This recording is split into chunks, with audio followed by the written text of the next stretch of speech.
kuni 924 ming 962 so'm bo'lgan. Shu qarzdorlik to'liq bartaraf etish shu masalada keldi.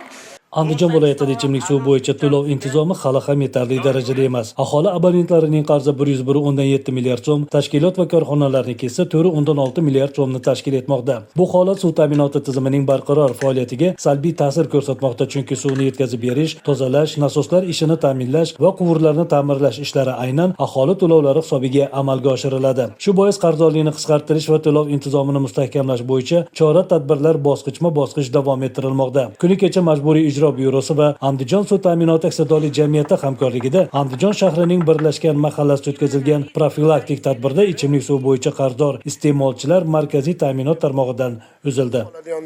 Tarmoqqa qayta ulansiz, qayta ulansiz. Liboyni qilaman. Sen nima deyapsan? O'zingizni bosib gapiring. Yoshingiz katta, o'zingizni bosib gapiring. Boshiga niyaga kirib. Bo'ldi, e'tirozim yo'q. Meni qilayotgan xatti-harakatimizdan murojaat qilaman yuqori turuvchi organga. Fuqarolik ishlari bo'yicha Andijon tumanlari sudining 2025-yil 23-iyuldagi qaroriga asosan qarzdor Mamatov Xursandbek Alimnazarovichdan Andijon suv ta'minoti foydasiga 8.863.415 so'm qarzdorlik undirish bo'yicha ijro varaqasi kelib tushgan.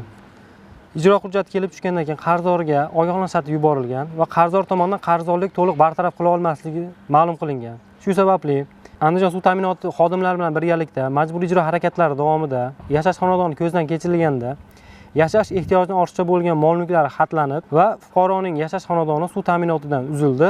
Bu kabi tadbirlar natijasida aksariyat iste'molchilar qarzdorlikni so'ndirish orqali o'z burch va majburiyatlariga mas'uliyat bilan yondashishni boshlagani kuzatilmoqda. Aslida ham bunday tashabbuslardan ko'zlangan asosiy maqsad aholining to'lov intizomini oshirish va barqaror ichimlik suvi ta'minotini ta'minlashdan iborat.